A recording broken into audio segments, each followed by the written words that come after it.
idea. He went on, though, to say we need to make this decision as a conference, not on TV. The Republican conference needs a family discussion. Lisa, it's really hard to see the Republican conference right now as a family. I mean, I don't know about your family, but dysfunction definitely is part of the family situation in the world. But this family needs like therapy and they need a lot of work. I will say this, though. I think Hearn is not a real candidate. I think McHenry is definitely not a real candidate. I think that the two candidates that are emerging right now, and for sure will be the two, are Jordan and Scalise. And the conference hates the idea about a televised debate because it makes this more of a circus. This already is super embarrassing. It's not terribly helpful. Last time we did this was in 1910. Guess what? In 1912, the Republicans lost control of the House. If we keep it up and we keep looking like petulant toddlers, the voters are going to respond. So we have work to do. And by the way, November 17th is like a minute away. We have got to fund the government.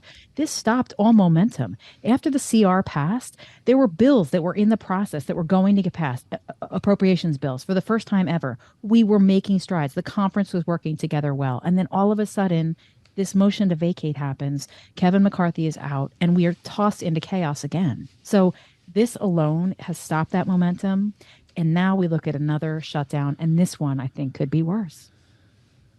We should mention the headlines that you just put in front of me here, Kaylee, while we're talking to Lisa Miller. The UAW, it looks like, is going to be at least maintaining, if not escalating, strikes against GM, but not Ford and Stellantis. We're still waiting to hear from Sean Fain on this. Yeah, this is according to people familiar with the matter who have spoken to our colleagues here at Bloomberg. But remember, Ford and Stellantis each already have been spared one time. GM has not been spared any escalation thus far. No mercy for Mary Barra. None at all. And remember, GM said earlier this week, this strike has already cost them $200 million. They were securing a $6 billion line of credit to help protect themselves. Incredible. And it looks like they may get hit a little harder. According to our reporting, UAW is considering a plan to strike the GM SUV plant in Arlington, Texas. So, of course, we'll continue to follow this as Sean Fain starts his live stream. There we go, to Texas potentially next. I appreciate that, Kaylee. We'll let you know. Keep your eyes on the terminal. The headlines will let you know what's going on with this story, obviously, as we spend some time with Lisa Camooso Miller. You mentioned the family.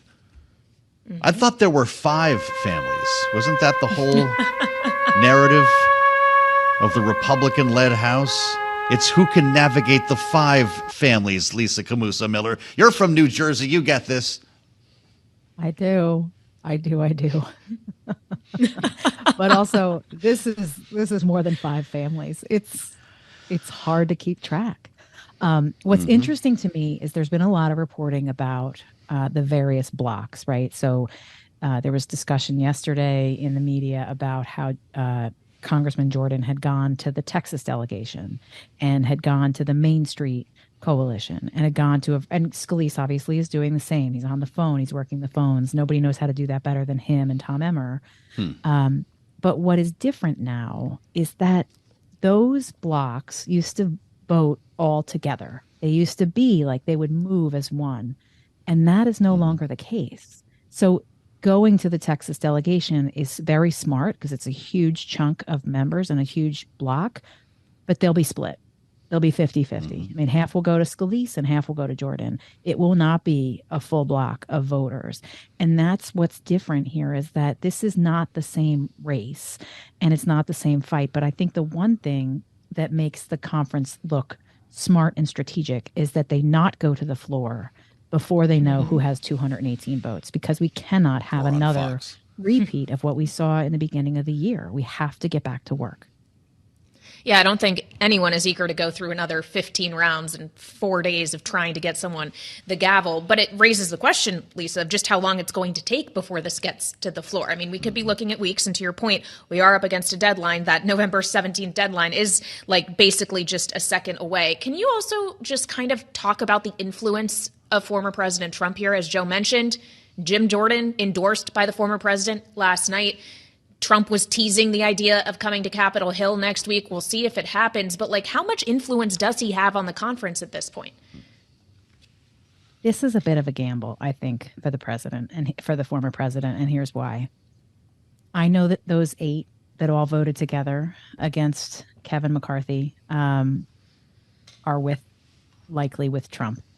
But there is a whole section of moderates that are not. And can you imagine how embarrassing this would be if this was another loss for the president? This, to me, is the narrative that so many of those other candidates that have been in those candidate forums, the debates, have been pointing to, is that Donald Trump has a record of losing. And there's one thing that Republicans really want in 24, and that's to win. So this alone could very well be a litmus test for how next November could look. I know we're seeing numbers, and I know Trump is the front runner right now, but this is yet another cut in the erosion of his candidacy, and it adds to the narrative that he's a loser. So that alone is interesting to me. I do think it helps, though, because I think that because he's the front runner, he's raising the most money, people see that too as an advantage.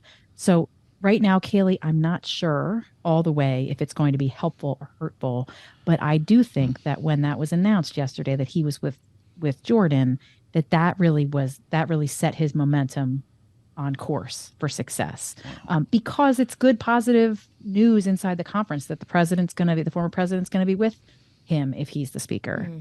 But the other piece of this that doesn't ever get mentioned is that he's not terribly loyal. My Kevin, I mean, we remember how he talked about the former speaker, right?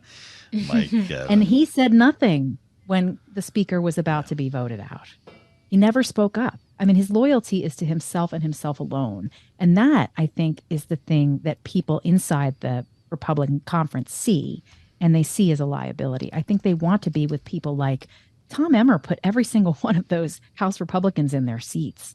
I mean, he understands the districts. Nobody is a better collaborator, and no one delivered the past. All the wins that we gave to Kevin McCarthy as Speaker came because Tom Emmer knows how to build and rally around an issue.